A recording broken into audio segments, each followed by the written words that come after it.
ആപ്കി അദാലത്തിൽ film star Kangana റണാവത്തിന്റെ മേലുള്ള കുറ്റാരോപണം യാതൊരു അടിസ്ഥാനവുമില്ലാത്ത സ്റ്റേറ്റ്മെന്റ് നൽകുന്നു എന്നതാണ്.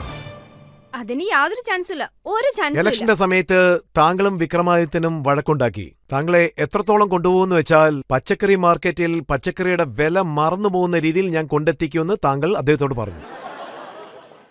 ദാ നോക്ക് സർ, ഇത് my God, I can't believe ഇദ്ദേഹം കരൺ ജോഹറിനെ മീറ്റ് ചെയ്തിട്ടാ വരുന്നേന്ന് തോന്നുന്നു.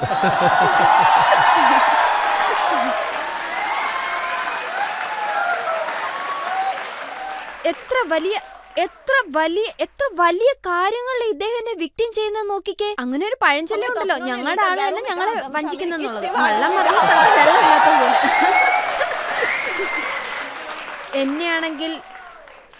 എന്നെ കോൺഗ്രസിന്റെ സ്പോക്സ് പേഴ്സൺ എന്താണ് പറഞ്ഞതെന്ന് വെച്ചാ, വെജിറ്റബിൾസിന്റെ ഒക്കെ പ്രൈസ് കൂടുതലായിരുന്നു. മാർക്കറ്റിലുള്ള സ്ത്രീകളും വളരെയധികം ഷോക്കായി പോയി.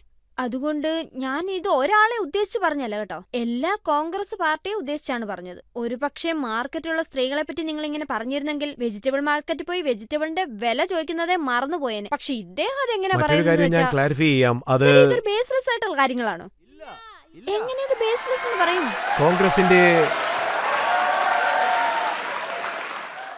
കോൺഗ്രസിന്റെ സ്പോക്ക് പേഴ്സൺ എന്താ പറഞ്ഞെന്ന് വെച്ചാ, മാർക്കറ്റിൽ പ്രൈസസ് കൂടിക്കൊണ്ടേ പോകുന്നു, ആരെങ്കിലും ഒന്ന് പറയുക. അതോടൊപ്പം ഒരു ഫോട്ടോയുണ്ട്, ആ ഫോട്ടോ ജനങ്ങൾ കാണണമെന്ന് ഞാൻ ആഗ്രഹിക്കുന്നു. ഇപ്പൊ ആ ഫോട്ടോ ഞാൻ കാണിക്കാൻ പോവുകയാണ്. ഈ ഫോട്ടോയാണ് അവര് ഇട്ടത്. ഇതിനെക്കുറിച്ച് താങ്കളും പറഞ്ഞു, താങ്കൾ പറഞ്ഞത് ശരി തന്നെയാണ്. ഇതിനു മുൻപ് താങ്കളോട് പകുതിയാണ് ഞാൻ പറഞ്ഞത്. കണ്ടില്ലേ മീഡിയക്കാരൊക്കെ, ഞാൻ നിങ്ങളോട് ഒരു കാര്യം പറയാം, എന്റെ ഇമേജും പേഴ്സണാലിറ്റി എല്ലാം നശിപ്പിച്ചത് ഈ മീഡിയക്കാർ തന്നെയാണ്.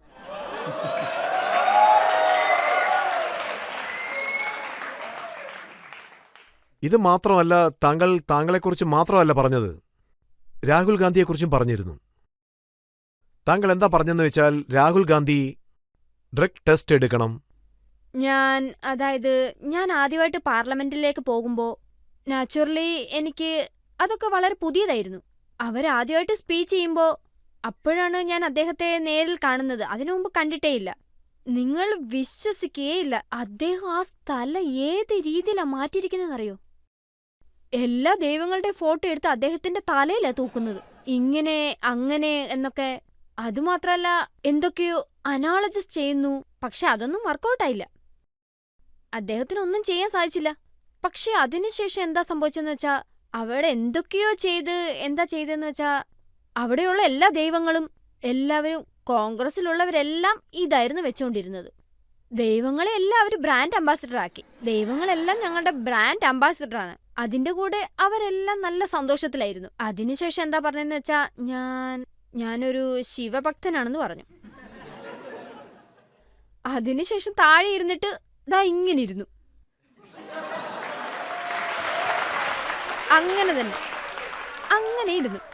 അങ്ങനെ ഇരുന്നിട്ട് ആ സ്ഥലത്തൊന്നും അനങ്ങിയത് പോലുമില്ല. ഞാനത് നോക്കിക്കൊണ്ടിരുന്നു. എന്തെങ്കിലും സംഭവിച്ചോന്ന് എനിക്ക് സംശയമായി. ഇങ്ങനെയൊക്കെ ചെയ്താ നമുക്ക് ഇതുപോലുള്ള ചിന്തകളൊക്കെ വരില്ലേ? എന്തിനാ ഇദ്ദേഹം ഇങ്ങനെയൊക്കെ ചെയ്യുന്നേ? സോ നാച്ചുറലി ഡ്രഗ്സ് യൂസ് ചെയ്യുന്നത് ഞാൻ കൺഫേം ആയിട്ട് പറയുന്നില്ല, പക്ഷെ ടെസ്റ്റ് ചെയ്യണമെന്ന് പറഞ്ഞു. അതിനുശേഷം താങ്കൾ എന്താ പറഞ്ഞെന്ന് വെച്ചാൽ, രാഹുൽ ഗാന്ധി വളരെ ആപത്തുള്ള ഒരു വ്യക്തിയാണ്, ബിറ്ററായ വ്യക്തിയാണ്, വളരെ മോശക്കാരനാണ്, വിഷം വമിക്കുന്ന ഒരു വ്യക്തിയാണ്, വളരെയധികം വിനാശകാരിയായ ഒരു വ്യക്തിയാണ്. ഈ രാജ്യത്തിലുള്ളവരെല്ലാം അതാ പറയുന്നത്. ഇതാ നോക്കൂ സാർ, അദ്ദേഹം ചെയ്യുന്ന ഈ ജോലികളൊക്കെ, ഉദാഹരണത്തിന് വിദേശത്തേക്ക് പോകുന്നത്, അവിടെ വിദേശത്ത് പോയി ഓപ്പണായിട്ട് പറയുന്നു, we want America to interfere with India's internal politics. എന്താ നമ്മുടെ രാജ്യത്തെ ഡെമോക്രസിയില്ലേ? ഓപ്പൺലി ഇവിടെ സ്റ്റോക്ക് മാർക്കറ്റില് ഇത് എക്സ്പോസ് ചെയ്യും, അത് എക്സ്പോസ് ചെയ്യും, അങ്ങനെയൊക്കെ പറഞ്ഞ് എന്തോ ഒന്ന് ചെയ്തിട്ട് ഞാൻ എന്തെങ്കിലുമൊക്കെ ചെയ്തോണ്ടിരിക്കുന്നു പറയുന്നു. അത് കാസ്റ്റിനെ പറ്റിയുള്ള വിഷയമായിരിക്കും, അത് വയലൻസിനെ പറ്റിയുള്ള വിവരമായിരിക്കും. രാജ്യത്തെ നശിപ്പിക്കണമെന്നുള്ള മനസ്സുമായിട്ടാണ് നടക്കുന്നത്. ഇതാ നോക്ക് സാർ, ഈ പണക്കാർ വീട്ടിലെ പിള്ളേരെല്ലാം നമുക്ക് കിട്ടാത്ത കാര്യം നാശമായി പോണോന്ന് വിചാരിക്കും. സോ ഈ നാടിനെ എങ്ങനെയെങ്കിലും നശിപ്പിക്കണമെന്നുള്ള വിചാരമേ ഉള്ളൂ. ഒരുപക്ഷെ എനിക്ക് പ്രധാനമന്ത്രിയാകാൻ കഴിഞ്ഞില്ലെങ്കിൽ നമ്മുടെ നാടിന്റെ സമ്പദ് വ്യവസ്ഥയാകട്ടെ, ഇല്ല ബോർഡേഴ്സ് ആയിരിക്കട്ടെ, ഇല്ല സെക്യൂരിറ്റി ആയിരിക്കട്ടെ, എന്ത് കാര്യമായാലും അതിനെയൊക്കെ നശിപ്പിക്കണമെന്നുള്ള തീരുമാനമേ അവർക്കുള്ളൂ. വലിയ വലിയ കാര്യങ്ങളൊക്കെ ചെയ്യുന്നേ. അതല്ലാതെ ഞാൻ പക്ഷെ എന്റെ മേലെ ഇത്രയും പഴിയിടുന്നു, ഇത്രയും കാര്യങ്ങളൊക്കെ പറയുന്നു. എന്നാലും ഞാൻ കൂൾ ലെവലിലെ മറുപടിയൊക്കെ പറയുന്നുള്ളൂ. നിങ്ങളൊന്ന് ആലോചിച്ച് നോക്ക്. അതുപോലുള്ള ഒരാള് ഇതുപോലൊക്കെ പറഞ്ഞു കഴിഞ്ഞാൽ എനിക്കെന്ത് കിട്ടാനാ? പറ, നിങ്ങൾ തന്നെ പറ. ഞാൻ എനിക്ക് വേണ്ടിയാണോ പറയുന്നേ? ഇതുമൂലം എനിക്ക് സാമ്പത്തികം കിട്ടുന്നുണ്ടോ? ഇല്ല വേറെ എന്തെങ്കിലും കിട്ടുന്നുണ്ടോ? പറ. എനിക്കെന്താ കിട്ടുന്നതെന്ന് വെച്ചാൽ ഇത് കാരണം എനിക്ക് കുറച്ച് ശത്രുക്കളുണ്ടായി. സുപ്രീം കോർട്ടിൽ നിന്ന് എനിക്ക് ഓൾറെഡി നോട്ടീസ് വന്നിട്ടുണ്ട്. ഒരു പാർലമെന്റ് മെമ്പർഷിപ്പ് കിട്ടി. പാർലമെന്റ് മെമ്പർഷിപ്പ് സാർ, ദാ നോക്ക്. ഞാൻ പറയുന്നതൊക്കെ ഈ രാജ്യത്തിന് വേണ്ടിയാ. പാർലമെന്റിലുള്ളവർ ഓൾറെഡി പറഞ്ഞിട്ടുണ്ട് നീ ഒന്നും സംസാരിക്കരുതെന്ന്. നീ ഒന്നും സംസാരിക്കാതിരിക്കുന്നതാ നല്ലതെന്ന്.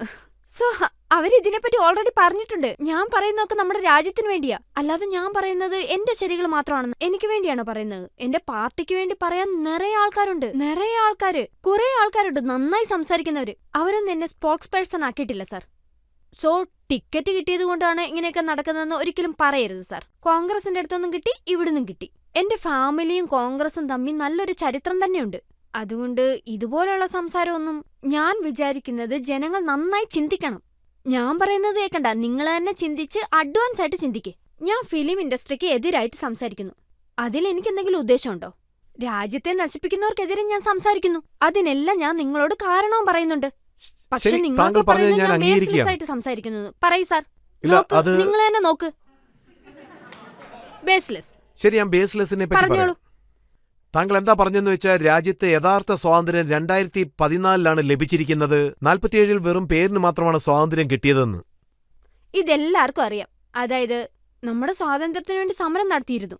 സുഭാഷ് ചന്ദ്രബോസ്ജിക്ക് അദ്ദേഹത്തിനൊരു ഗ്യാങ് ഉണ്ടായിരുന്നു. നെഹ്റു ഗാന്ധിക്ക് ഓരോ ഗ്യാങ് ഉണ്ടായിരുന്നു.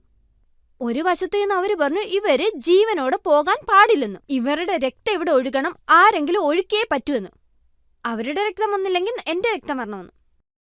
പക്ഷെ വേറൊരു ഗ്യാങ് പറയുന്നു അവര് സ്നേഹത്തോടെ പോകണമെന്ന്. വേറൊരു ഗ്യാങ് സന്തോഷത്തോടെ പറഞ്ഞുവിടാൻ പറയും. ഇത്രത്തോളം നമ്മുടെ നാടിനെ നശിപ്പിച്ചവരെ സ്നേഹത്തോടെ പറഞ്ഞുവിടണോ? മാത്രമല്ല ആ ലെറ്റർ കൊടുത്ത ആരാ? മൗണ്ട് ബ്രിട്ടനല്ലേ കൊടുത്തിരിക്കുന്നത്. മൗണ്ട് ബ്രിട്ടൻ ഇതെല്ലാം ചെയ്തിട്ടാണ് പോകുന്നത്. അതിനുശേഷവും ഹരിസിംഗ്, കാശ്മീരിന്റെ രാജാവ്. അല്ല, ഞാൻ ഈ കാര്യമൊക്കെ നിങ്ങളോട് എന്തിനാ പറയുന്നത്? നിങ്ങൾക്ക് ഗൂഗിൾ സെർച്ച് ചെയ്യാലോ. താങ്കൾ എന്തിനാണ് അങ്ങനെ പറയുന്നത് സാർ? പക്ഷെ സ്വാതന്ത്ര്യം കിട്ടിയെങ്കിലും അത് പാർഷ്യലായിട്ടാണ് എനിക്ക് തോന്നുന്നത്. സോ ഇങ്ങനെ പറഞ്ഞതുകൊണ്ട് എന്താ സംഭവിച്ചെന്നറിയാവോ? ഞാനും ഈ നാട്ടിലാ ജീവിച്ചത്. 2014 മുമ്പ് എങ്ങനെ ഉണ്ടായിരുന്നത് എനിക്കറിയാം. വേണമെങ്കിൽ നിങ്ങൾ എനിക്ക് തൂക്കേറ് വാങ്ങിച്ചു തന്നോളൂ. എന്നെ ഈ രാജ്യവും സൊസൈറ്റിയും വിട്ട് വെളിയിൽ പോകാനാണ് പറയുന്നത്. You are too talented for this industry. So okay, എനിക്ക് വളരെ ഇവോൾവ് പെർസ്പെക്റ്റീവ് ഉണ്ട്. പല കാര്യത്തിനും ഇവിടെ എനിക്ക് സ്വാതന്ത്ര്യമുണ്ട്. അത് നമ്മുടെ ഫിസിക്കൽ സ്വാതന്ത്ര്യമായിരിക്കാം, നമുക്ക് സംസാരിക്കാനുള്ള സ്വാതന്ത്ര്യമായിരിക്കാം, മൈൻഡ് സെറ്റിനുള്ള സ്വാതന്ത്ര്യമായിരിക്കാം, ചിന്തിക്കാനുള്ള സ്വാതന്ത്ര്യമായിരിക്കാം. ദാ നോക്ക്, സ്വാതന്ത്ര്യത്തിന് അവിടെ പല പല രൂപങ്ങളാണുള്ളത്. ഇതിനുവേണ്ടി എന്നെ തൂക്കിക്കൊല്ലണമെങ്കിൽ കൊന്നോളൂ. ഗലീലിയേയും തൂക്കിയല്ലേ കൊന്നത്? എല്ലാരെയും തൂക്കിക്കൊല്ലുന്നു, എല്ലാ കാലത്തിലും അങ്ങനെ തന്നെയാ ചെയ്യുന്നത്. എന്നെയും തൂക്കിക്കൊന്നോളൂ, അതിന് ഞാൻ തയ്യാറുമാണ്. ഇപ്രാവശ്യം താങ്കൾ തന്നെയാണെന്ന് തോന്നുന്നു. ഇപ്പോൾ ഓഡിയൻസിൽ നിന്ന് ആർക്കെങ്കിലും 1-2 ചോദ്യങ്ങൾ ചോദിക്കാം. ഇനിയും നിങ്ങളുടെ കല്യാണം കഴിഞ്ഞിട്ടില്ല. സോ നിങ്ങൾ കല്യാണത്തെക്കുറിച്ച് എന്ത് കരുതുന്നു? അതിനുശേഷം ഒരുപക്ഷെ നിങ്ങൾ കല്യാണം കഴിക്കാൻ ആഗ്രഹിച്ചാൽ ഒരു ഭരണാധികാരിയെ കല്യാണം കഴിക്കോ, ഇല്ല ഒരു ആക്ടറിനെ കല്യാണം കഴിക്കോ?